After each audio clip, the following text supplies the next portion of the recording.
Welcome, listeners, to another episode of the Panel Pals Podcast, the comic book podcast for thinkers. We're your hosts, Jack Stewartson. And Diane Hitchings.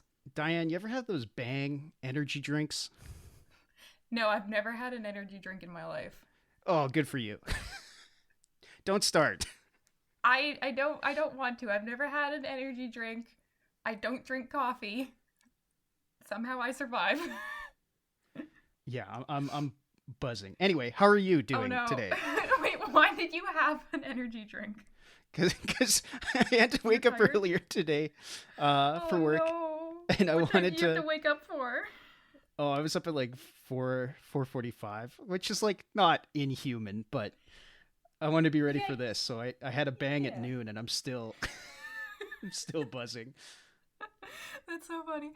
Anyways, as someone who routinely has to wake up early for work, as in about 4:30, hot tip, go to bed at 8 p.m. Ooh, hard sell. Yeah, I know. Everybody at work always makes fun of me. They're like, oh, you're so old. What do you mean you go to bed at 8? And I'm like, well, guess what? I'm awake and I'm not falling asleep at work, so... And you're not downing heart attack medicine?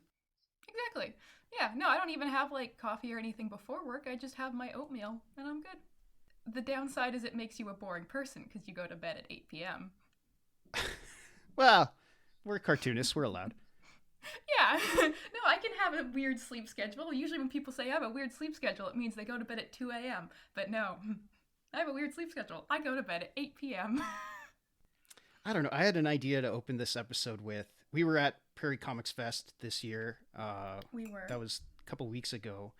I don't know. I wanted to ask you if you had like a favorite thing you picked up or somebody that you chatted to that you had a good conversation with. Like, I don't know if you're ready for that, but... That's okay. I had an excellent time at the Prairie Comic Festival. I had so much fun. This year I was smart and I brought someone to watch my table for me so I could actually leave my table for longer than it had to go pee. So I spent like half of the first day just walking around and talking to other people.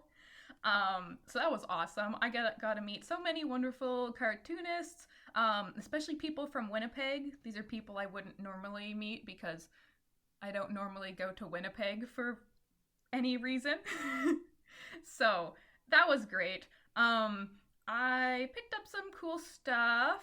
I got a couple little commissions because there were some people that had little quick 1-minute commissions. So I got a cute commission of my little gremlin dolls. That was super fun. I got a little portrait commission. That was fun. I think my favorite thing I got was I got a sticker sheet of hockey puns and references, and as someone who played hockey for my entire life, I greatly appreciate it. And I now have one of those stickers on the back of my phone. That's awesome. I have a sticker that says puck bunnies on the back of my phone. And my coworker saw it and she's like, what's that mean? And I'm like, yes, now I have to talk to people about hockey. I have to force people to care about hockey now. Haha. Because she's no, does not care about hockey. She's like, what does that mean? And I was like, honestly, it's just a cute little pinup sticker. I'm not going to go and explain what puck bunnies means on air here, but yeah, no, that was my favorite thing I got. And it's so cute, and it looks so good on the back of my phone. How about you? I had a couple guys I wanted to shout out. I wanted to shout out the folks across the street from us, across the aisle from us at Fruit Salad Comics. They were selling zines and books, including they had a couple of risograph zines that were affordable, which is insane. I don't know how they afford that in Winnipeg, let alone in Canada. They were very nice. I bought a couple of their stuff and they gave me a free sticker, so they were cool. Yeah, I did trade with them as well. Yeah, they were awesome. They had one 18+ book, so I traded one of their big ones for a couple of my little ones. Nice. Good time. Yeah. And then I don't know if you chatted with this guy, but Nicholas Friesen from In Service Comics, he was wearing a really cool jumpsuit all weekend. Did you ever chat with him? The red one. Yeah. The red jumpsuit? Yes. I talked to him about it and he said yes, so that people can know who I am. I'm the red jumpsuit guy. And oh my gosh, it worked. Now we know who we're talking about. Yeah, he was awesome. He was selling he had his own imprint, and he was selling a bunch of zines and comics and stickers and tapes. He had his own music there.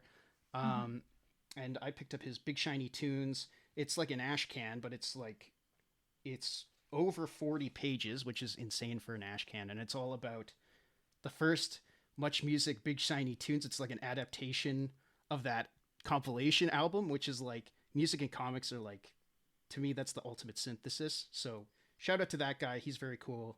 Come on the show. We'll talk about your comics, Nicholas. You're cool.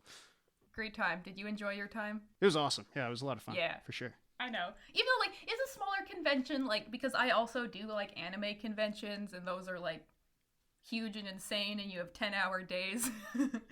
So, like, going to one of these, it's really nice. You get to be able to talk to more people. There's more breathing room. The vibes are always great. Yeah, everybody's friendly. Yeah.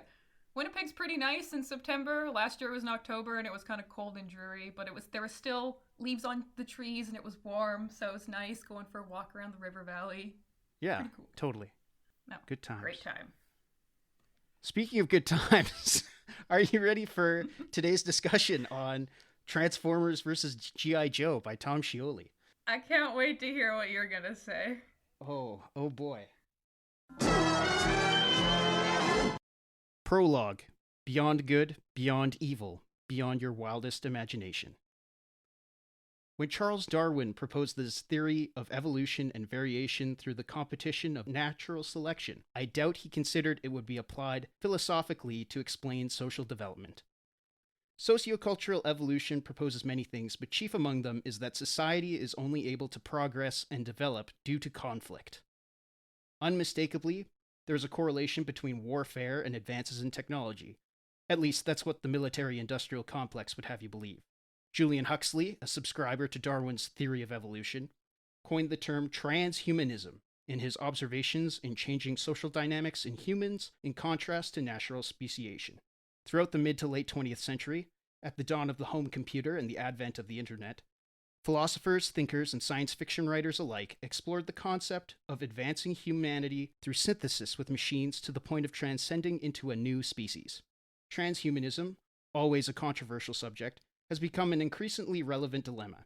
As the tech industry continues to balloon and the stability of contemporary Western culture begins to decay, we are forced to ponder how much of our humanity we are willing to sacrifice in order to progress as a species. Pseudo-cults like the rationalist community believe peak altruistic productivity can be achieved through hyper-utilitarianism, combining human and artificial intelligence. More level-headed folks understand the risk of cultural homogeneity and dangers of eugenics associated with this line of thinking. We are left at an impasse. If humanity can only advance through cold, calculated conflict, is it even worth pursuing? Part 1. Real American Heroes. The Vietnam War was a conflict of firsts. It was the first war wherein American Special Forces were deployed, a branch of the United States Army Special Operations trained in unconventional warfare, foreign intervention and defense, direct action, and special reconnaissance. It was the first war where chemical deflorants, most notably Agent Orange, were deployed as counterinsurgency measures, the first time since World War I that an allied nation would use chemical weapons in the field. It was the first war wherein U.S. troops were desegregated, at a time when civil rights and racial equality was hotly debated. It was also the first war shot on video camera, making documentation and the broadcast of images from the front lines far more accessible than any war before it. Most notably, however, was the fact that the Vietnam War was the first direct military engagement the United States definitively lost. Vietnam remains a dark stain on both the American psyche and the perception of the U.S. on a global stage. Lasting nearly 20 years between November 1st, 1955 and March 23rd, 1973, the U.S. involvement in Vietnam was an exercise in chaos and futility. With the initial intention of protecting Allied French territory and quelling communist influence in Southeast Asia, the latter half of the war was mostly concerned with figuring out a way to exit the war with minimum humiliation. On the home front, the increased militarism was met with civil unrest and protests, especially after reporting seen and heard on the scene of the brutal Tet Offensive. Uppsala University's Armed Conflict Database estimates a total upwards of 1,622,973 military deaths throughout the war, with an approximate 1.1 million Viet Cong fighters and 58,220 U.S. military servicemen killed in Vietnam. Britannica reports an estimated 2 million civilians were killed throughout the conflict on all sides. 3.1 million U.S. soldiers were stationed at any point during the conflict, and those who came back were often met with the skeptical public and heavy PTSD. Nam fundamentally changed how people think of foreign intervention and ideological warfare, as what was sold as the U.S. defending democratic freedoms overseas was in actuality a gruesome protection racket for South Vietnamese capitalistic corruption and instilling Western homogeneity. But perhaps one of the war's most surprising effects was on the American toy industry. In 1964, toy licensor Stanley Weston pitched a revolutionary concept to the Hassenfeld Brothers Toys and Games Company. What if we sold dolls to boys?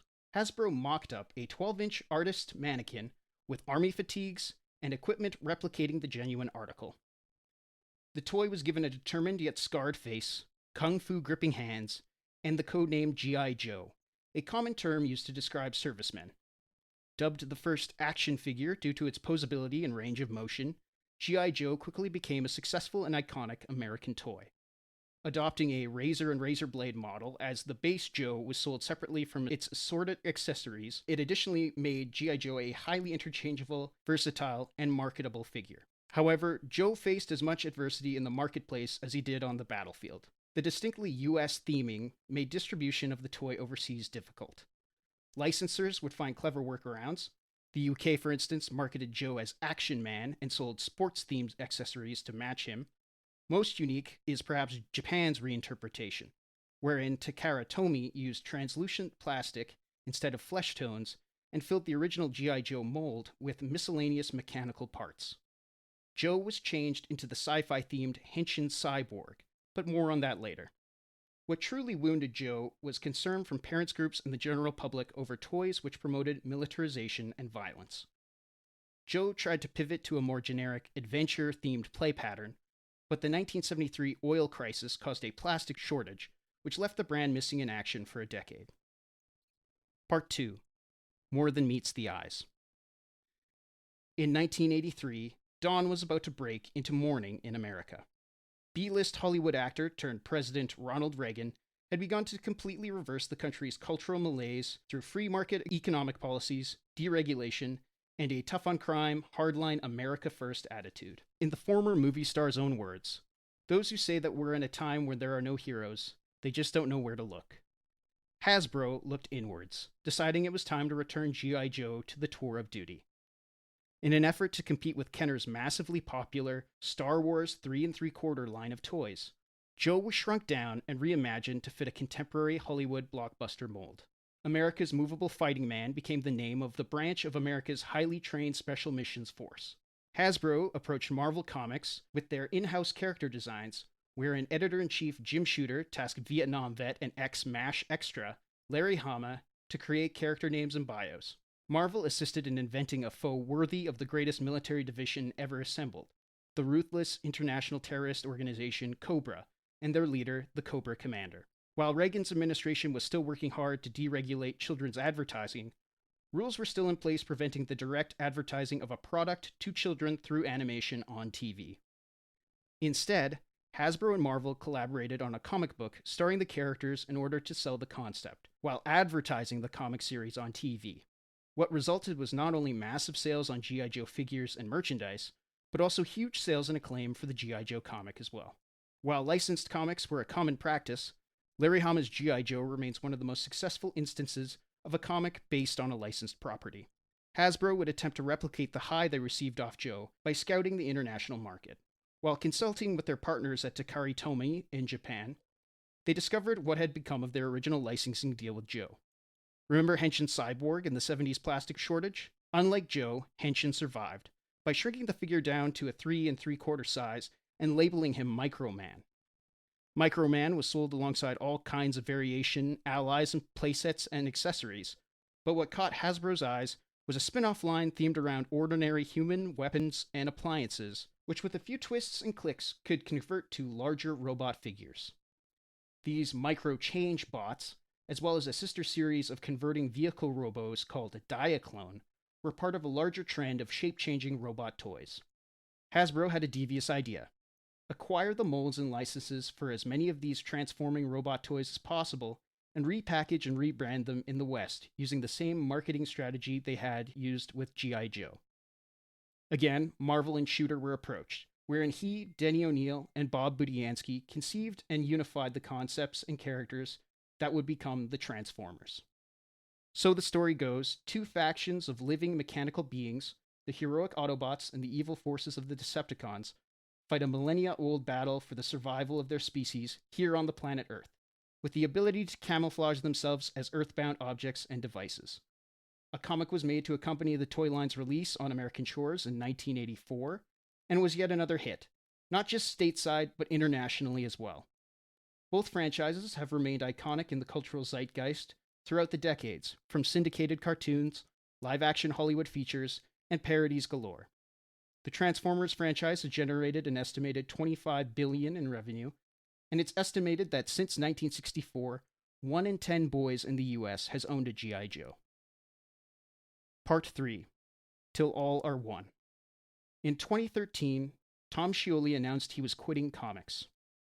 Having won the Zurich Grant in 1998 for his comic series The Myth of Oedipus Prologue, and having been the penciler on Joe Casey's Godland at Image for 6 years, Scioli was frustrated with the industry, specifically the lack of opportunities awarded him despite his consistency. His retirement lasted one weekend, as after releasing his own independent comic, Satan's Soldier, digitally, he began submitting his portfolio to various publishers. His work caught the eye of IDW editor John Barber, who at the time was in charge of the Transformers and G.I. Joe licenses. Barber approached Scioli with the opportunity to do a crossover between the franchises, a tradition since the Marvel days, pitching the series as an homage to Jack Kirby's Sergeant Fury and his Howling Commandos meets Thor or the New Gods. Scioli began working on outlines and character bios immediately, even before getting an official go-ahead from Barber. What followed was 2014's Transformers vs. G.I. Joe, an insane visual spectacle as the G.I. Joe team invades what they perceive to be the hostile homeworld of the Transformers, employing unconventional military tactics and seeding the planet with a biochemical florent, the Green Bomb. Not all is as it seems, however, as allegiances change, alliances are made, and time and space are transformed as mismatched men and machines meld into one. Transformers vs. G.I. Joe received a mixed reception upon its initial release. While critics and industry veterans gave praise to the loving homages to all aspects of both franchises, as well as the attention to detail in its replication of Kirby's style, fans of both Transformers and G.I. Joe disparaged the irreverent tone and chaotic pacing, as well as what was seen as kiddie art. Released first in a free Comic Book Day Zero issue, the series was launched beyond the typical Wednesday Warrior when My Chemical Romance frontman Gerard Way shouted out the book on his Twitter. The series has been collected in a number of formats, something of a rarity for licensed books, and while not having a toy line specifically made to accompany it, the series has its own spin-off merch including enamel pins and skateboard decks. Like in our episode of Yu-Gi-Oh!, Transformers vs. G.I. Joe demands discussion regarding the relationship between art and commerce. What does TF vs. G.I. Joe say about transhumanism and man's relationship with technology? Is its association with the military-industrial complex help or hinder Transformers vs. G.I. Joe as a narrative? And Diane, what if I told you this podcast has secretly been a ploy to indoctrinate you into the Transformers fandom? I would not be too surprised. You know, the funny thing is, I literally, right before we started, I got off the phone with my sister, and I was telling her about what our podcast episode was going to be this week, and she is like, every so often, I feel like all the forces of the world are pulling me into the Transformers fandom, and I just can't let it. She's like, there's just too much content, and I will never escape. I just can't do it. And I'm like, haha, yes, very funny. I know like this has happened to her before, where she's like, no, I have to resist, and I'm just like, no. Didn't expect that was what the podcast was gonna be about. She is living in fear for a good reason, then. Yeah, Transformers is an interesting... I guess I should start. Diane, what's your relationship with Transformers or G.I. Joe? Very similar. I care about one slightly more than the other. As in, I never had Transformers or G.I. Joe toys growing up. like, obviously, like, I had Bionicles. Hell We yeah. had Bionicles. We did not have Transformers. So, like, wasn't really a thing I knew about, really cared about. The main thing I know about Transformers is the Michael Bay movies. Hell yeah. Oops. I know I've seen, like, at least probably the first 3, but then they just kept going, and I stopped caring, and I was just like, they should have just left it, like, 1 or 2, because they were just so stupid and crazy. They are notorious. They are... They're not good movies, but they're kind of, like, you could at least get some ironic enjoyment out of watching them and being like, what is even happening? Yes. But they're also insanely popular. Like, all of those movies kept making... They kept breaking box office records until they didn't anymore. But, 5 movies in and you stop breaking box office records is like, well, at that point you're...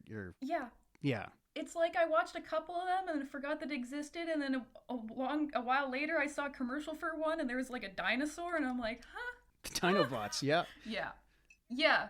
Didn't know that was a thing. And then for G.I. Joe, kind of similar, but like I care less because they're pretty sure they made a G.I. Joe movie sometime in the last 15 years. Yeah, with Channing Tatum. I remember watching that.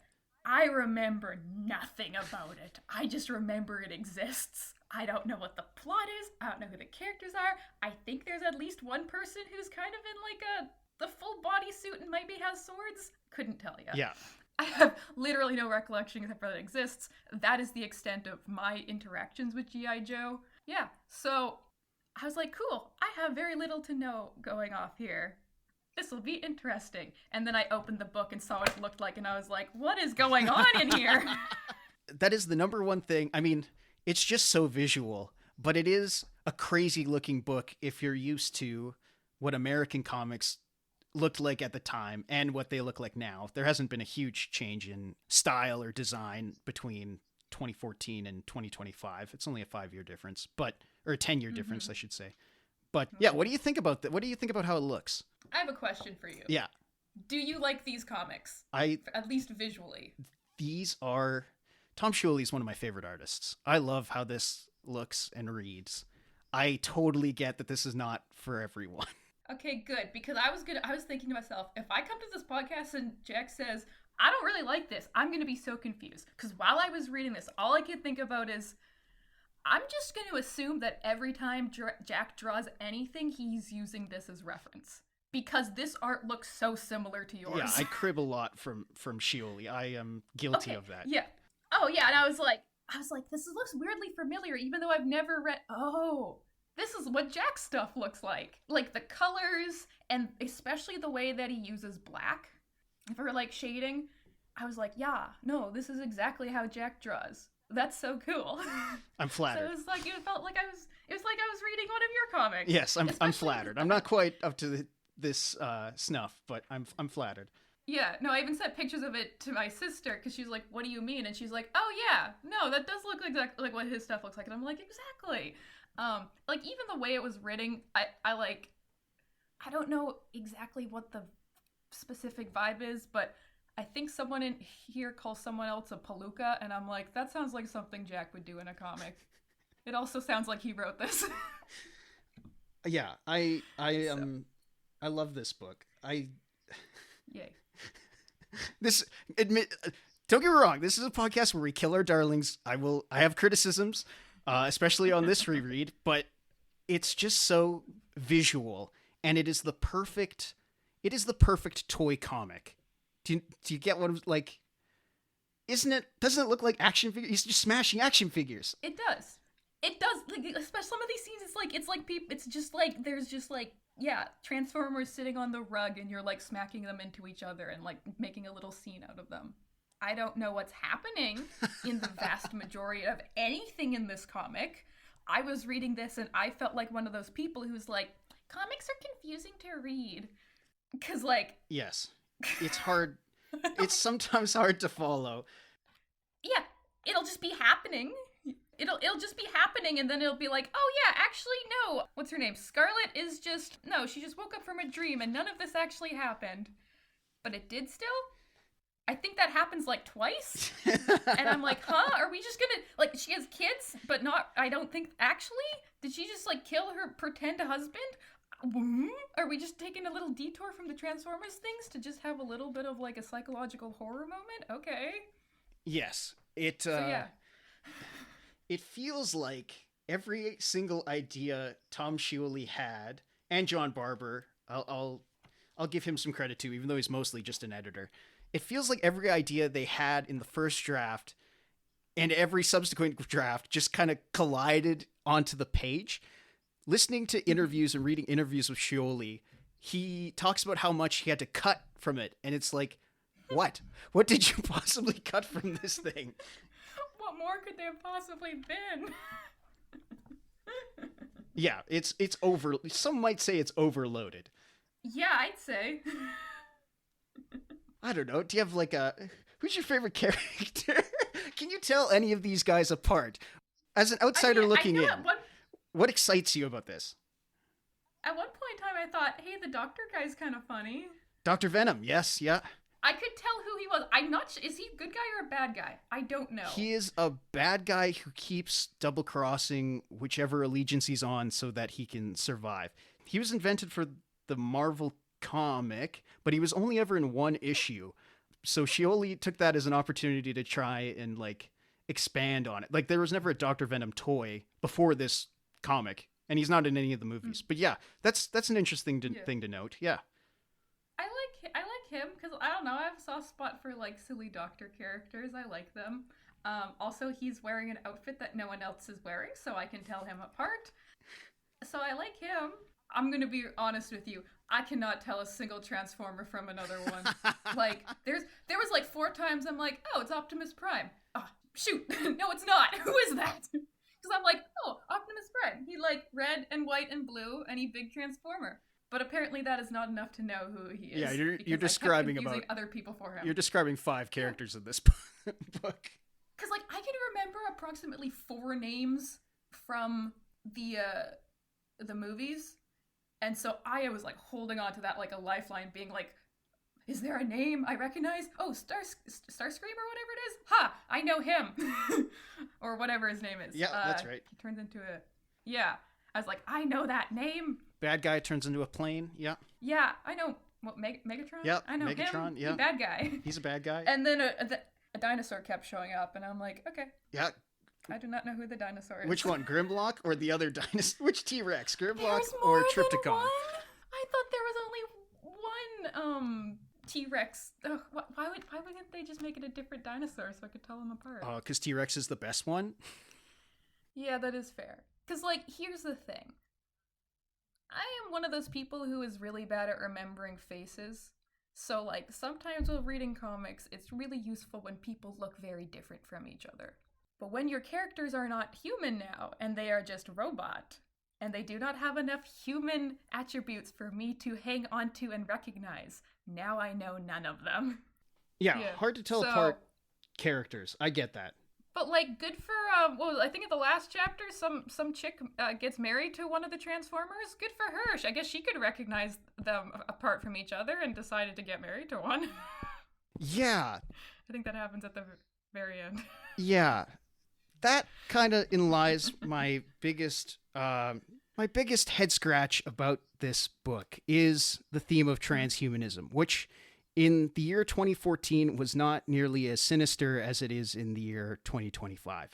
So you mentioned that one of the G.I. Joes gets married to one of the Transformers, which is like cool and silly because they're cartoons, and the Transformers, hypothetically, they're not just artificial intelligences. They are living things in a mechanical body somehow. They have a soul, whatever that means. We live in an era where people date ChatGPT, and it is incredibly depressing and cringe. Yeah. Did that ring as weird to you? Did that like set off alarm bells like it set off in my brain? In what? Like in the comic? Yeah. That some chick is marrying a Transformer? Yeah. Not really like that. The only thing it was for me is, you know what? If you've existed in fandom spaces long enough, you've come across everything. And you've come across people shipping themselves with Transformer characters. So that was the only thing that that gave me war flashbacks to. Oh yeah, yeah. So I was just like, yeah, there's real humans out there that would totally do that if they could. I mean, there's also, I don't know if you've ever heard of people falling in love with like the Eiffel Tower or a plane Or a or roller a coaster. Yeah, fence. I've seen those Yeah. news stories before. Yeah. So, I mean, that for that part is not weird. I mean, like in the Transformers lore, they are living things, so they're just like there's just some strange some parts of the relationship it would be difficult to figure out. One of them being, I think Transformers can live for a long time, and if you marry a human woman, well, in 50 years you're going to be divorced now because she's dead. Which would be kind of weird for, like, I don't know, that's like a horrifying thing to think about. More so, like, you could write a story about that, of like, being in a relationship but one of you is like much longer lived than the other, and navigating that kind of thing and what it says about life, death, humanity, whatever, life, that kind of stuff. That's what I was mostly thinking about. I did not think we were going to talk about like AI and stuff about this. I thought it was going to be more focused on like all the weird military stuff and what is even happening. And what is happening? But now that you talk about it, I but it's like, yeah, I don't know. I see the weird military stuff and the weird transhumanism stuff as one in one. And again, maybe I'm just irony pilled and my brain has been brainwashed by current events that are going on. But here's another example that kind of irked me. So there's this character, Billy, right? The half snake, half transformer, son of a dictator, racist despot, who at the end of the book is granted Mars as a kingdom to rule with his own army of interchangeable robots and goons. And that was also like, oh man, we live in a totally different world now. Yeah, because like that was kind of played off as like a more like a good triumphant, and I guess for him, like it's not negative. I don't think it's played off as. Yeah. But that's like these days that would be a horrifying reality. Yeah. I would hesitate to put that in a comic about action figures, let alone any comic period. Yeah, strange. I mean, you could put it in a comic. It would just be more of like a psychological kind of thing dystopian. That you have to really delve into. Yeah. Yeah. It wouldn't be a funny throwaway 3-panel thing in the last chapter of this kind of thing. Yeah. No. I mean, there's so much happening in this comic. You could take literally any part of it and you could expand it into its own actual series. So, which again, I love that every page is its own story, which I think turned off lots of people when they read it at first. Yeah. That's not my favorite type of storytelling. Like, I've talked about this before in previous episodes. I think I probably mentioned it in the Fantastic Four one, that it feels like everything's just like you're rushing past things. And like there's not enough like delving into the characters or development that I would like in a story. But then again, this is obviously not that type of story. No. Yeah. To describe... Name one defining character trait about anyone.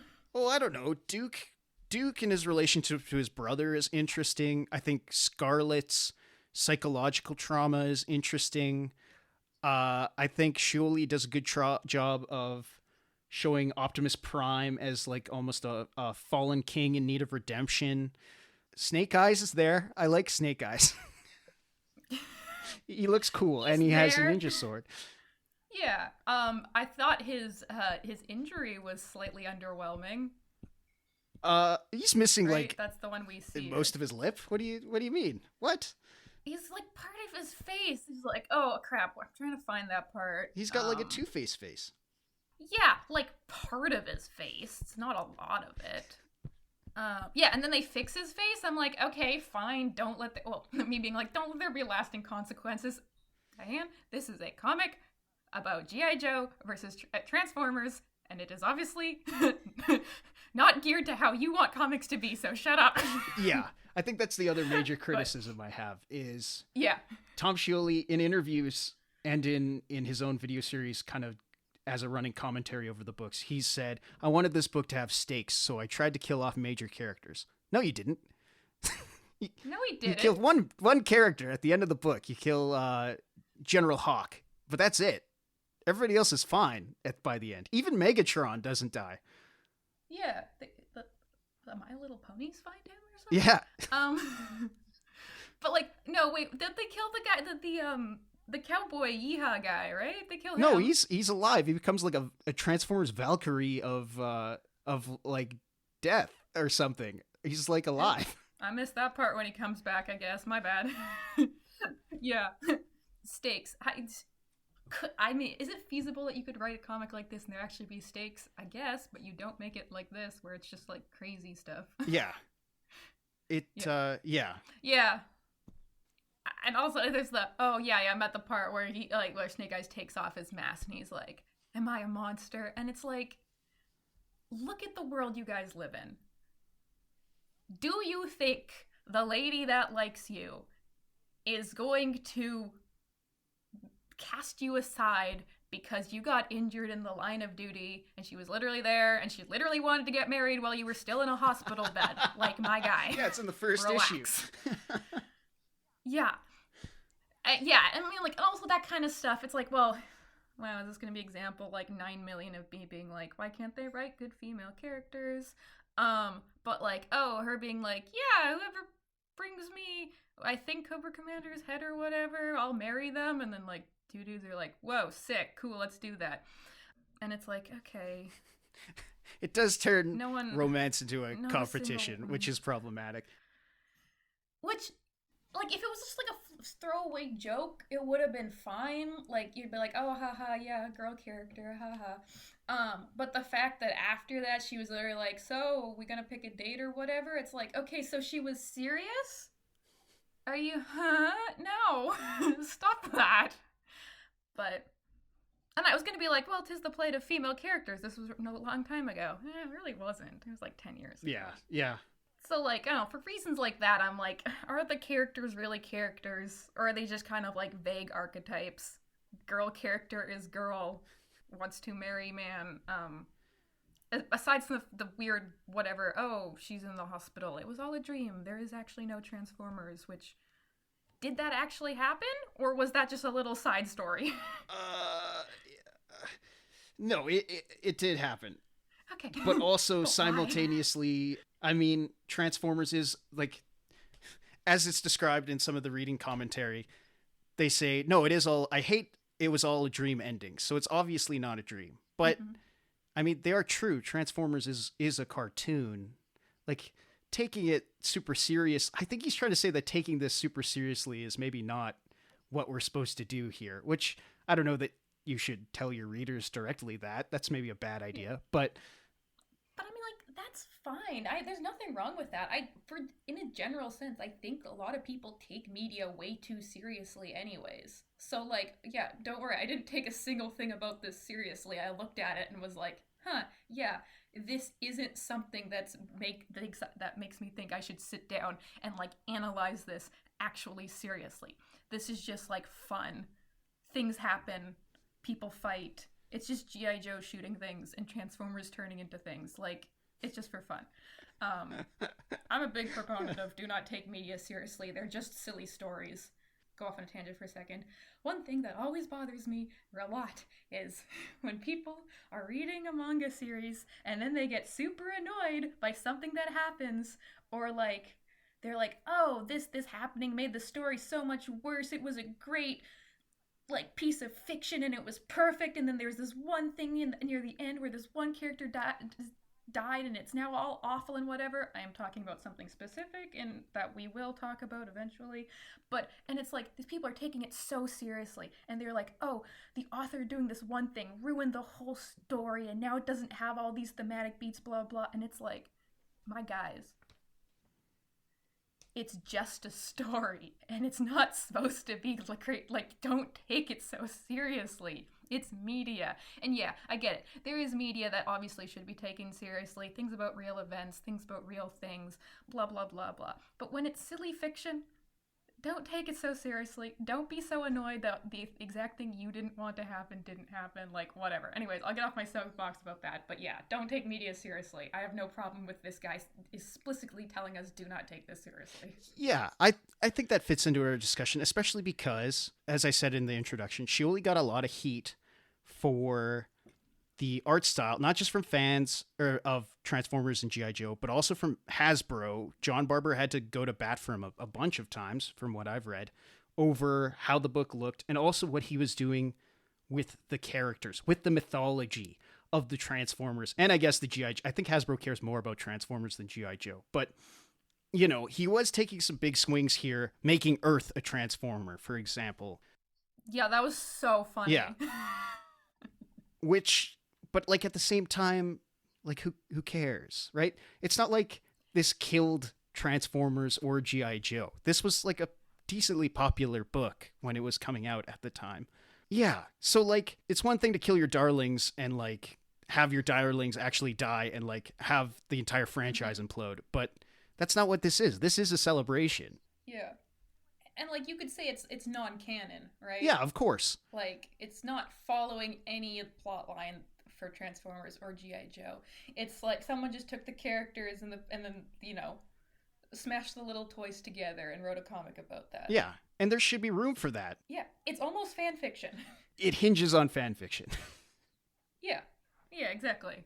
And so, like, there's nothing wrong with that. Some guy he got the ability to do whatever he wanted with these characters, and he did. So, like, awesome. Yeah, that should be applauded, for sure. Who wouldn't want that? Yeah. I think if people don't like it, then maybe they're just salty they didn't get the chance to make their funny little playtimes with the Transformers into an actual comic.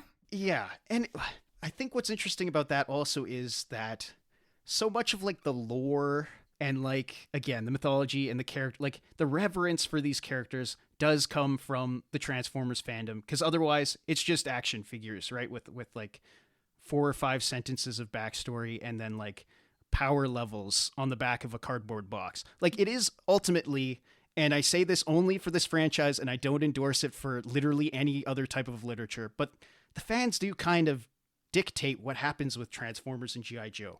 So I get that reticence, but Tom Scioli is a fan. He loves this stuff. So you should kind of let him play.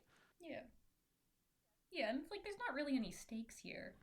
Like I said, it's non-canon. So like fans of like the actual series or whatever can't be mad that, oh, you ruined the continuity or you made this character worse. I'm like, you just kind of made them off in their own little world. Like it's okay. Right. It's 12 issues. Don't worry about it. 13 with like the annual, or 14 I guess with the 0 issue.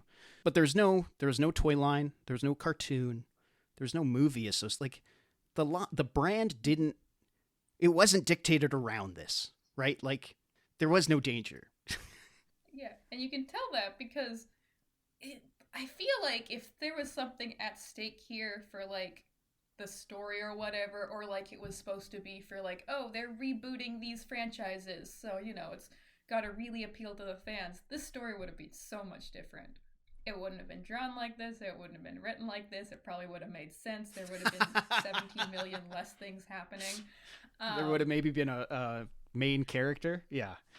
But then it would be like all the other comics that I don't care about. Yeah. Yeah. Now, that being said, the Transformers comics were sort of at a renaissance. They were going through a renaissance at this time. I don't know. If you care enough about this, maybe we'll cover those comics too. They are also some of my favorite comics, but they're nothing like this. So I get why, like, maybe the people at Hasbro were like, we got to streamline the brand of the comics so that everything fits together, and this does not.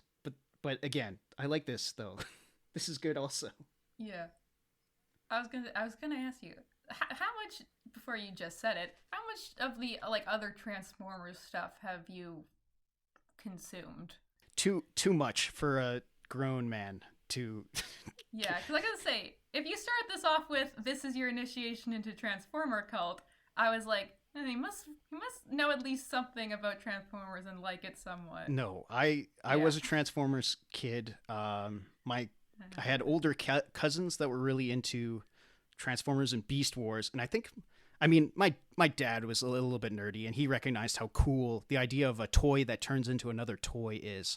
But I think he also recognized in the 90s there was a cartoon called Beast Wars, which was a Transformers product about robots that turn into animals, but it was produced and voice acted entirely in Canada, and it was a game changer in a lot of ways. It revolutionized a lot of technology when it comes to computer generated images, and voice acting and writing for a 30-minute children's cartoon.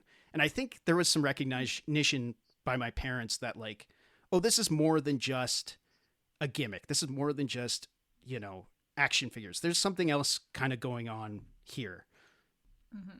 And they love the live action movies. Like my dad still tries to convince me that Transformers 2 is a good movie, which it's like, no, it's maybe the worst one. But so I was a Transformers kid. I grew up with the brand and its different incarnations. A lot of these characters are my little Blorbos, my little Glup Shittos. That's really funny. I'll go, yeah. Yeah. I was like, we can do a Transformers episodes at some time, and you can bring me your favorite comics, and we can talk about Transformers then. And I will leave my questions about Transformers for that, because, yeah. I don't know. I think there's room for that here, though, too. Like, what was the weirdest thing? And maybe we can divulge or dissect it. Oh, the weirdest thing that happened in the comics? Yeah. I don't know, because I don't know what happened! I think every time, like, I would kind of following what was happening. I was like, okay, Transformers attacking. Okay, they're Decepticons. That's how we get to the Transformers versus G.I. Joe. Because I was like, aren't the Transformers and G.I. Joe supposed to be good guys? How are they going to fight? I mean, I think it would have been kind of interesting to find a way to pit, like, G.I. Joes versus the Autobots. That would have been kind of cool to see, like, a good side versus good side. They do that. But anyways. They do that in the opening. Yeah. Well, sorry, not the opening. Well, once they get to Cybertron. I was like, no, they didn't. I swear those were the Decepticons at the start. Oh, I got confused of why I couldn't find what I was looking for. I was flipping through the second volume, not the first. Anyways, so yeah, like that happened at the start. I was following what was happening in the first few chapters. I was like, yeah, okay, good. They get to the Transformers planet, and they have the little green plant bombs. The little green plant bombs. Is that supposed to be like an allegory for something? I think it's invented for the story. Oh, no, it was in the Marvel comic, looking back. But I think in this story in particular, it feels like an allegory for either napalm or Agent Orange, both of which were used heavily in the Vietnam War. Mm-hmm. Yeah. Controversially, which, again, leans into some of my criticism of the book is like, oh, maybe the G.I. Joes aren't so good. Maybe they're kind of bad. Yeah. What I was thinking, I was like, is this supposed to be an allegory for something? And then I thought, why would a comic like this try to make any type of allegory? Or any type of, like, reference? Or, like, try to make any type of point? Or, like, political stance? Surely not. Surely it's just silly fun. So I ignored that. That thought of mine. And I was like, okay, well, anyways, I'll go back to reading silly robot comics. Yeah, so I don't know if I don't think, like, I'm sure we've talked about this before, or just this obviously has been a topic about comics or media in general of should silly fiction media tackle things like that? And I say, yeah, but not this type of fiction media. I don't know. No, nothing exists in a vacuum. No art exists in a vacuum. So no. I don't know that you could necessarily say that. I mean, for sure, Transformers vs. G.I. Joe is not apolitical. It is ultimately, at the end of the day, pro-American military at the very least. Yeah. Pro-war? But also sort of anti-Operation Paperclip and anti-military industrial complex. Like Destro, the guy, one of the many characters with a metal face, but like the human-sized guy with the metal face, is... Yeah. An arms dealer, a legacy arms dealer. And throughout all of G.I. Joe media, he is a villain. He's never a good guy. So, like, there is some of that in there, but also, I guess it's okay if General Flagg does a military coup on the White House because we trust G.I. Joe. Yeah, exactly. But I mean, like, about the Destro part, I think it's Destro in this part. I don't know. He's one of the people, whatever, who's wearing a mask. He's the one that is talking to, I don't know who this other guy is. A Cobra dude, maybe? there's like one little page. Well, there's like 2 pages here, and the second page is them just standing on a giant pile of money, surrounded by babes. This is fun. This is funny. Yeah. And then there's like, I think it's Esther that says, "You're the first American I've met who doesn't believe in capitalism," and I'm like, yeah, classic thing for an arms dealer dude to say, I'd say.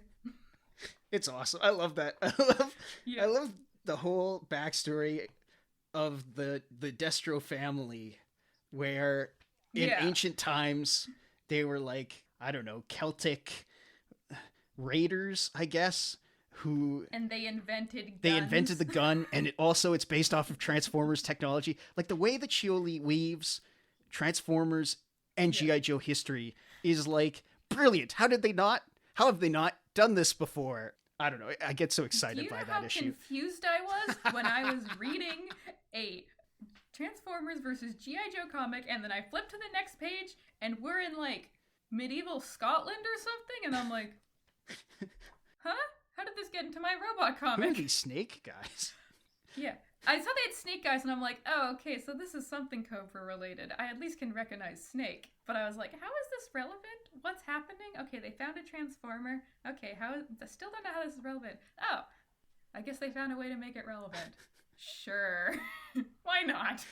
Yeah. And then it's just a page of like a dozen identical women drawn in minimalism style, I guess you could say. On a giant pile of money. Like, this page is so funny. Like, am I supposed to take it seriously? What's happening? Yeah, no. Tongue is firmly in cheek for a lot of this. Yeah. There's the bit where it's the first time Optimus and Megatron fight, and it looks like a video game. It looks like a fighting game where they square off, and it's the Japanese logos for Transformers and G.I. Joe, and then they strike action poses. Yeah. Like, it's so it's so cool. Yeah, I was like, what is even happening? But like, you know what? The 2-page spreads, they do look really cool. I'll give them that. Like, the one, I guess it's right before the chapter about Destro's backstory and whatever, we're in medieval Scotland. There's like a 2-page spread of a spaceship like crashing. It just looks so good. It looks so cool. You know which page I'm talking about? It's like red, and there's like the sky is red, and there's mountains, and there's a bunch of like monkeys, I guess, in the foreground. Where it's like, anyways. Yes. I know which page you're talking about. Yeah. But I'm like, that just looks cool. So much of it is just pretty really good cool. Art. Yeah, exactly. Oh, 100%. I presume that is the entire point of this. Is I'm gonna draw something kind of cool. Story, plotline, don't care. Look, robot fight.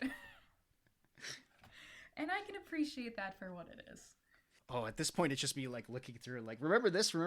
How do you feel about, like, how believable and how far do you think Scioli can go with what a Transformer can transform into? What was the point that made you go, okay, that's enough of this? Nothing, I don't think. Okay, interesting. I mean, sure, I was just like, yeah, I mean, like, they just turn into stuff. That's what they do. I was just more surprised with, like, the dinosaur transformer. I'm like, how does this fit? Whatever. I won't fight it. But yeah, no, the Transformers turn into things. That's what they do. Like, so you're okay what part of... with the Transformers planets, and you're okay with the city starfish that turns into a robot, and you're okay with... Planet Earth turning into a robot? Planet Earth, and the highway that turns into a spaceship that turns into... You're okay with all that stuff. Because I feel like that turns off a lot of people on this book. Because what, Transformers are only supposed to turn into cars? I think purists think that Transformers should only turn into, like, vehicles. Or whatever was in the initial 1984 toy line. Which, yeah, I mean, whatever. Like, it's for kids. Like... Yeah. But what is Earth if not a vehicle for humanity? Wow. There we go. Earth can be a Transformer now. Yeah. It's so funny. One of his legs is like the boot of Italy, but it's huge. Did you notice that America is the shield? And Africa is the heart? Yeah, and I don't know what his groin is. What is that supposed to be? Europe? I don't. Oh, I should look into that. Actually, Australia is his fist, I think guess. Japan is like one of his legs. The other leg? Yeah, and the other one looks like... Oh no, it's the Arctic is Italy. his face, or Greenland or something. Oh something. yeah, something. Yeah, no, that's just funny. Like, at this point, I'm in like the last chapter of reading this. So am I going to be surprised that the Earth just turned into a transformer? No, I think that's fitting for whatever can fit in his. And then it ruins it because the next page now freaking Snake Eyes' face is back to normal. Okay, cool. You're just gonna reverse the horrifying damage to his face and act like it didn't happen. Yay, they get their picturesque ending. I don't care about that. I like Transformer Planet better. Yeah, Cybertron is just such a cool. The idea of a living, changing planet is like. It's no wonder that everybody likes Transformers. Like, every boy likes Transformers on the planet Earth at some point in their lives, right? Like, you can do so much with that idea. Yeah, it's just so cool. Yeah, I mean, it is cool, but at the same time, I don't care about Transformers. Oh, no! I think... Because, like, I think it's like, they're not human enough for me to feel a connection. So I don't really care about them. Maybe it would be easier if I could tell them apart. But I can't, so I don't really care. That is unfortunate. I'm sorry to hear that. Well, look, now you're gonna have to bring a Transformers story that will make me care about Transformers in some way. I guess I'll have to. I guess. You don't like any Yeah. You don't like Hot Rod or a Bumblebee or Freak is that? Ravage? Yeah, no, Bumblebee exists because Bumblebee's like the main character of the movie, so like I don't know, whatever. He's yellow. Yeah, present to me a Transformers media that gives the characters more character than whatever this did, because I don't think this really gave any characters. There was too many characters and not enough time to develop any of them to the point where I could actually care about any of them, even for the human characters. Yeah. Oh, yay, Snake Eyes got his face back. I don't care. But Snake Eyes is so tortured. He doesn't talk, therefore he's tortured. Is he? Oh, is he really tortured? Well, he can talk. Everyone thinks he's a bad guy, but he's actually not. Yeah. Oh, no. Well, yeah, okay, maybe you shouldn't have signed up for that job if you don't want people to misinterpret you. Maybe you should have just married the girl and just retired and whatever. Now the planet can blow up and be a transformer. Who cares? I don't. Give the characters some character. But also, like I said, not the point of this comic, I believe. This comic is just, Transformers fight people with guns.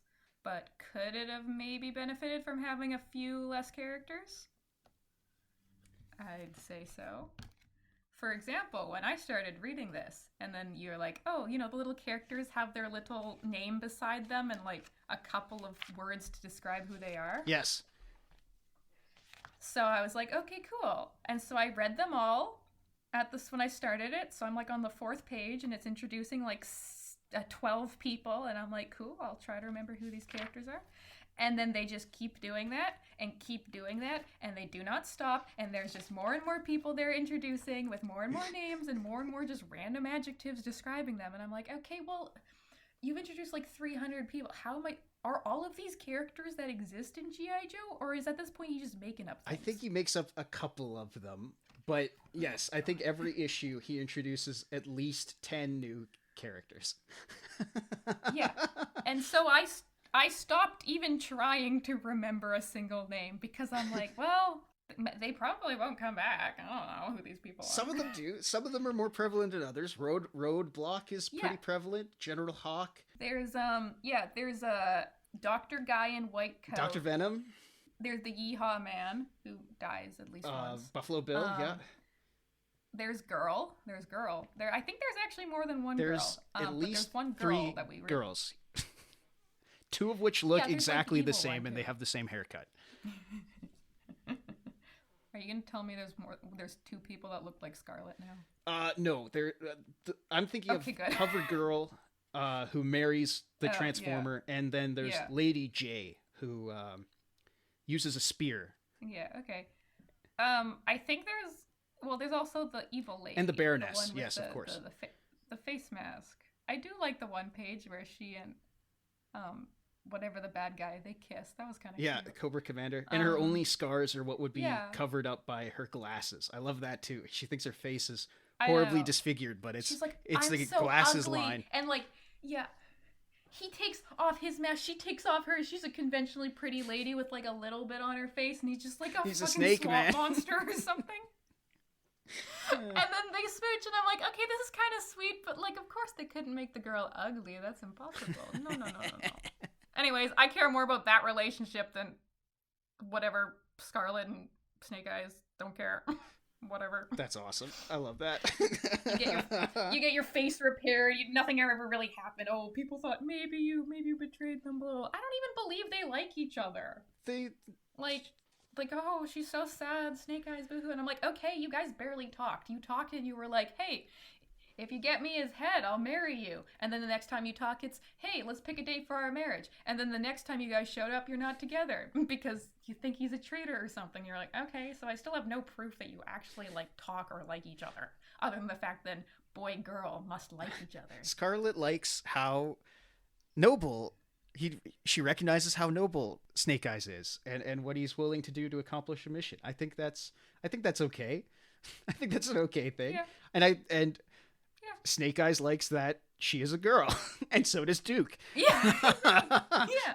They like there's a pretty girl here, so like obviously we have to hit on her. Okay, I guess you guys could just hit on each other too if you want. Like, whatever. I don't care. Yeah, if this were to truly go into like the Transformers fandom, there should be way more gay stuff. I will say, and I'll leave it at that. But notoriously or infamously, the Transformers is cool. That's all I'll say. Cool. We'll do an episode on Transformers sometimes. That would be fun. So you really like Transformers. Do you care about G.I. Joe? I like them in the context of the Transformers. No, no. When I was a kid, I think he was a G.I. Joe, but he was like one of the bigger 12-inch ones. And thinking back now, maybe he was a knockoff. I'm not entirely sure. But, I watched those movies when I was a kid and I liked them fine. I think Snake Eyes is a brilliant design, if not, maybe not a great character, but a great design. We talked about, in our class, the emergence of the silent issue, the issue comics without any dialogue. I mean, all comics are silent, but the wordless comics. And G.I. Joe number 22, I think it's 22, Silent Interlude, is the major pioneer in that genre, in that style of comics. So I think G.I. Joe should be recognized for some of its artistic merit. That Marvel comic, it was written by one guy for over 20 years, and he's still writing G.I. Joe comics that you can still buy in stores. So, like, it has to be good. Somewhere in there it has to be good if it's lasted this long. Yeah. But again, I'm also a Canadian. I'm a critic of all militaries, foreign and domestic. So its appeal is not to the same as the high fantasy of the Transformers. So I think it is brilliant that you just blend them together and then see what happens. Yeah. Yeah. You didn't read a bunch of the G.I. Joe comics growing up? I've read the first couple batches. Like, I've read the first, I don't know, maybe the first 25 issues of the Marvel comics. In like, I pick and choose too. I'm not as devout, for sure. No. Yeah. No, don't care as much as the Transformers. Yeah. I would agree. Even if my limited knowledge, I care about Transformers more than I do about G.I. Joe. And I think I literally said, 5 minutes ago, I don't care about the Transformers.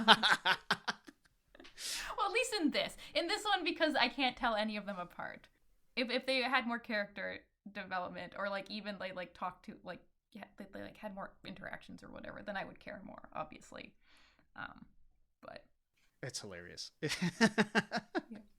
One thing. Yeah, go ahead. One thing I want to talk about is the art.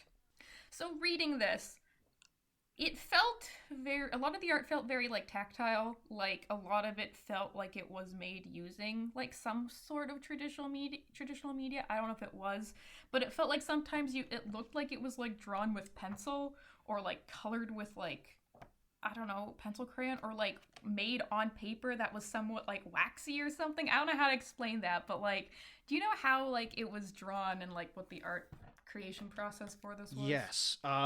Scioli pioneered kind of a new style on this book, starting kind of around the first issue. So he works with traditional pencil and ink on paper first, right? On 11 by 17. But what he did was he scanned his art, his inked art, and then he went over it in digital pencil again. For a lot of these. Not every page, I think, but for most of the back half for sure. He's also been known to use wax crayons in a lot of his coloring, in addition to digital touch-ups. Again, trying to replicate the feel of a raggedy 70s comic, which I love that stuff too. Yeah, I like it. It's cool. It makes it like feel like it feels like something. Even though I read some of it on the computer, it still felt kind of tactile, which I like. I'll also say, like, I like how like the colors go outside the lines. Yes, yeah. It's like there was a printing error or something. Yeah. Yeah. Is there a reason for that, or is it just stylistic? I think it's partially style, and also partially how this was pitched, both by John Barber to Scioli and also by Barber and Scioli to Hasbro, which was, what if Jack Kirby was alive, and what if he made Transformers comics? So it is sort of homage and replication, and it is a little bit of Scioli doing his own thing. Yeah, you went from paper copy, the trade, to digital issues. How did you feel? Like, is there a difference? Like, what would you say about that? I don't know. This feels like the kind of comic that you should read in a physical copy. Yeah, I agree with that. Mostly because it's a little bit easier to interpret what's happening if you're holding it directly in your hands, and also just because of the tactility of the art, it feels like it's something you should physically hold. Almost like you're physically holding a little comic book that one of your like younger cousins made, and they were like, "Here, look at this. I drew something with pencil crayons," and you're like, "Nice. You drew your Transformers punching each other. I love that." Yes, I totally agree. The only reason why I have those digital versions of the book is there was a huge delay between issue 6 and the rest of the series, to the point where I thought issue 6, the one where Scarlet thinks it's all a dream, I thought that was the last issue of the book for a long time. Wasn't until that would have been so fun. Yeah, which pissed me off at the time. I remember being like, are you kidding? Like, I was so excited throughout all of it, and then it was all a dream. Are you serious? Thankfully, that was not true, and I was able to track it down digitally and physically. I have all of the issues here with me right now. Yeah, that is really funny. So you were reading it chapter by chapter as it came out? Yes, I was reading it month to month as it was coming out. Yeah. Sick. I was just gonna. Do you think it would make more sense or less sense if you had to like wait a month before you read the next issue? I feel like if I had to wait a month between each of these chapters, I would have been like, "Wait, what was happening?" And you forget what's going on between. Wait, what?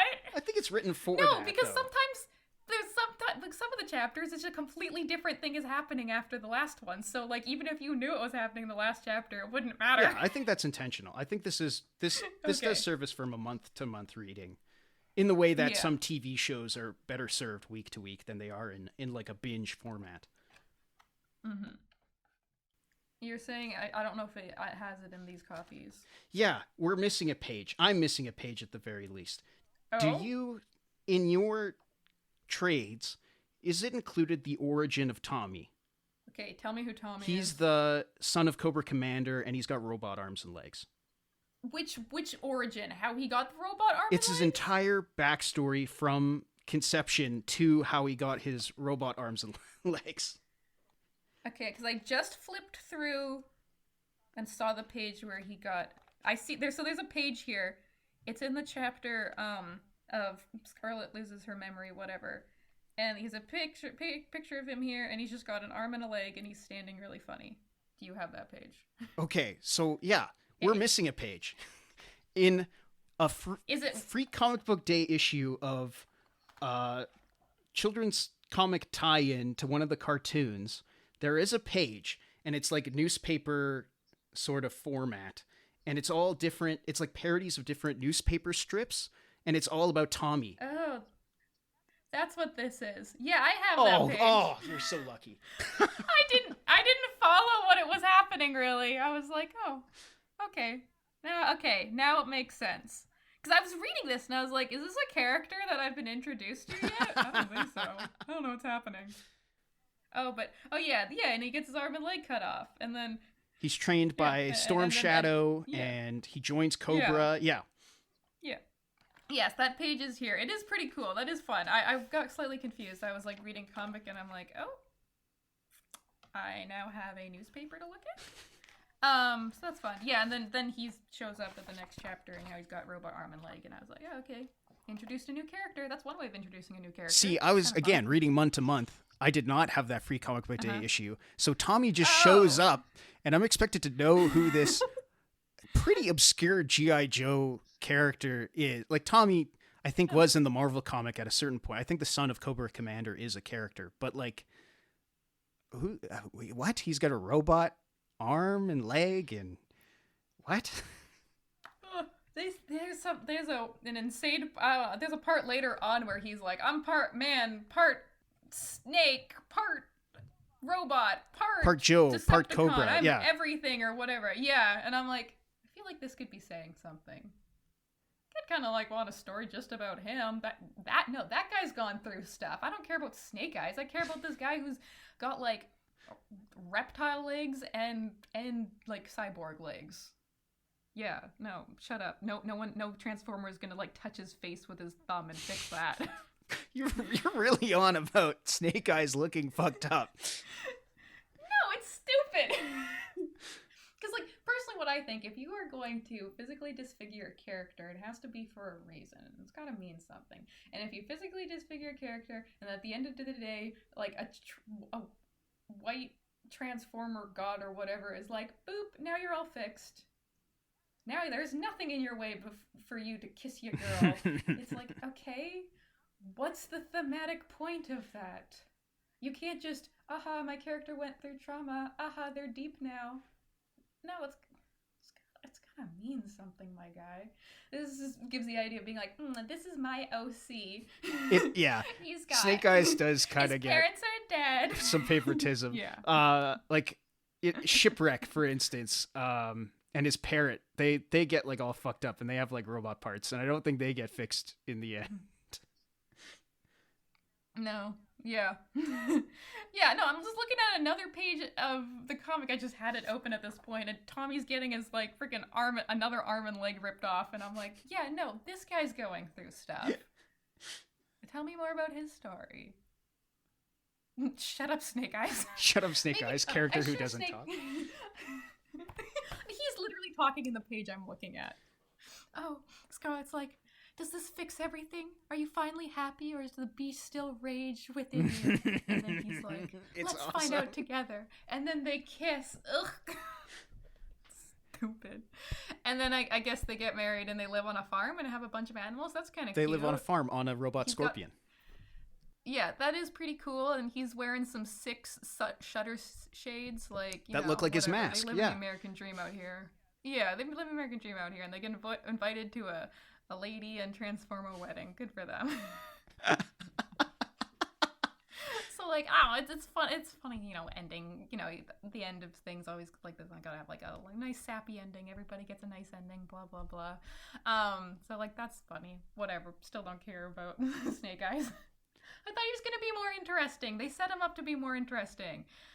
He's cool. He's cool. He's just cool. I'm sure he is way more interesting in other versions of G.I. Joe. Like the silent comic you were talking about. That sounds cool. That sounds like it would be awesome. It's pretty good. He's pretty good here. He gets more depth certainly in a larger serialized format than here or the movies. In the movies he's like a lame duck kind of character too. I don't know. Do we have anything else to say about Transformers versus G.I. Joe? Do you want to talk a little bit more about the transhumanism aspect? like, while reading this in this current day and age, as you reread this, like, what was it making you think about in regards to transhumanism? Again, our current relationship with artificial intelligence in the modern era is sinister. It is AI generated art. I hesitate to call it art. It is not only repulsive, but it is the antithesis to art. It's the antithesis to art, but it's also the iconography of fascism at this point, right? How many? I mean, I'm not on Twitter anymore, but I've been told that all that website is now is generated images of Donald Trump looking buff or something. Ugh, cringe. Or Facebook. Every time I go on Facebook, which is like once a month, I see an AI generated image that some Grammy shared, and I get off that website and bleach my eyeballs. Yeah. So it is weird seeing a book where artificial intelligence is treated somewhat innocently. In the early issues, the Autobots, they are very much the resistance. They are outsiders that are victims of fascism.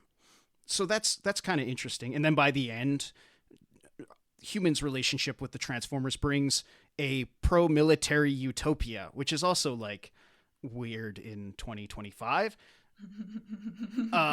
Yeah.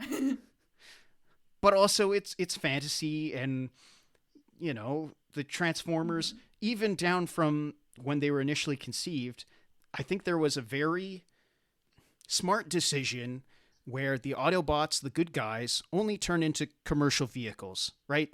Optimus Prime, their leader, turns into a carrier truck. Bumblebee turns into a Volkswagen Beetle. Their hardened battle leader, Ironhide, he turns into a minivan.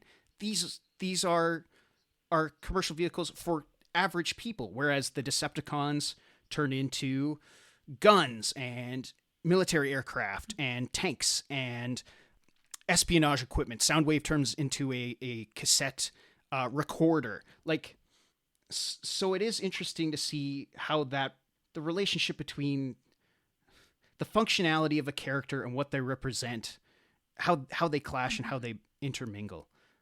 Similarly, G.I. Joe, I should say, sure, they are, you know, the American all of the greatest warriors of the American military converged into one counter-terrorist special missions group, which historically do bad things across the world even to this day.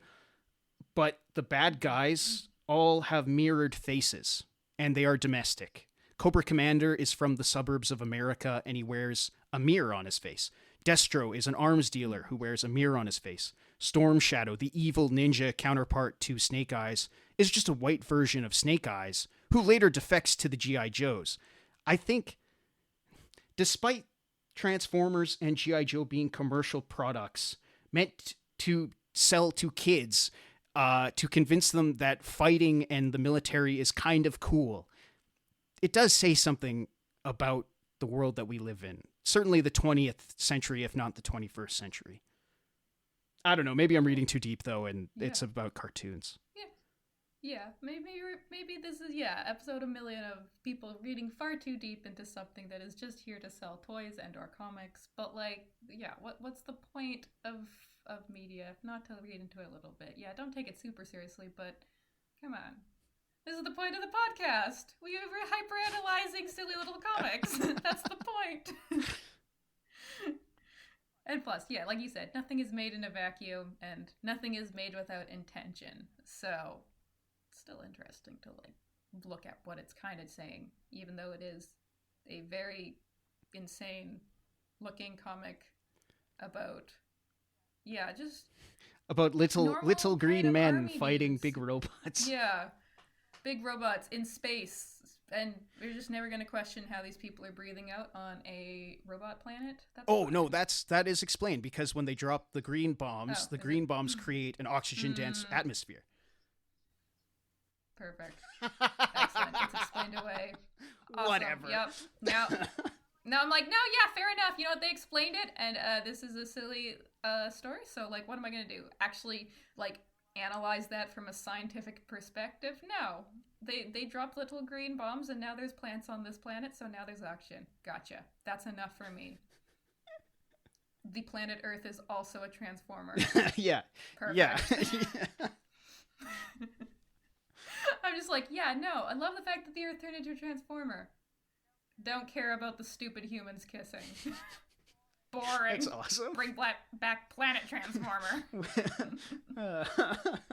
It's a comic where it's all fireworks factory, and you're still going, when are we going to get to the fireworks factory? Yeah. Or like, bring it back. Do not care about humans and their silly little relationship. Go back to planet transformer. Because that's the point. That's the point. Nothing in this comic would have been detracted from if they removed the fact that sometimes the humans care about each other. Don't care. I still don't believe they care about each other. No, they're friends. They're comrades in war. There's brotherhood and. No, I'm talking specifically about the romantic relationships between any of these characters. Yeah, I get what you're saying. Yeah, I don't believe they have ever talked to each other out of the 3 interactions I saw them have in this comic. But that's not the point, so it's fine. Anyways, yeah, I enjoyed this. Was I thoroughly confused and unsure what was happening the entire time I was reading it? Yes. Did I enjoy looking at the pictures? You bet. Yeah, it is a feast for the eyes. If not a feast for your soul, but it is a feast for my soul, very specifically. Good. Well, I'm glad this existed specifically for you to enjoy. The one person on the planet, me and Gerard Way, we'll hang out and talk about Transformers and exactly. JoJo. Yeah. And I know, honestly, I think one of the coolest things about this was seeing something that is like such a strong influence on your art style. That's cool. It's cool seeing where people's art styles come from. And I, really learn a lot about a person from that. Very cool. Yeah. Tom Scioli, I know you look your name up on the internet every once in a while. If this gets to you, shoot us a message. Slip into our DMs. We'll chat. Jack would love to talk to you and talk about your art and stuff. Yeah. That would be very cool. That would be super awesome. Yes. Totally. Yeah. Your art is very cool. It is unique. It is unique among mainstream comics, for sure. Yeah, I will say, other than reading Jack's comics, I have never read something that looks like this. And that's pretty cool. Congratulations. We did a podcast episode about an American comic that's colored, and I didn't say I hated that it was colored. Woohoo. Wonderful. Thanks for listening. You can find me, Jack Stewardson, at Phantom Power Press, spelt with an F, on Bluesky and Pinksky. And you can find me, Diane, on Instagram at @OneLittleGremlin. That's @1_little_gremlin. If you'd like to follow the show, you can do so on Bluesky and Pinksky. That's at panelpalspodcast.bsky.social. We also now have a TikTok. Follow at panelpalspodcast on TikTok for clips. All of our links are in the show notes. If you like the show, please rate and review on your podcast provider of choice. Panel Pals is a Jack Stewardson, Diane Hitchings co-production with editing by Jack Stewardson. Our musical theme is found by Stemchamp.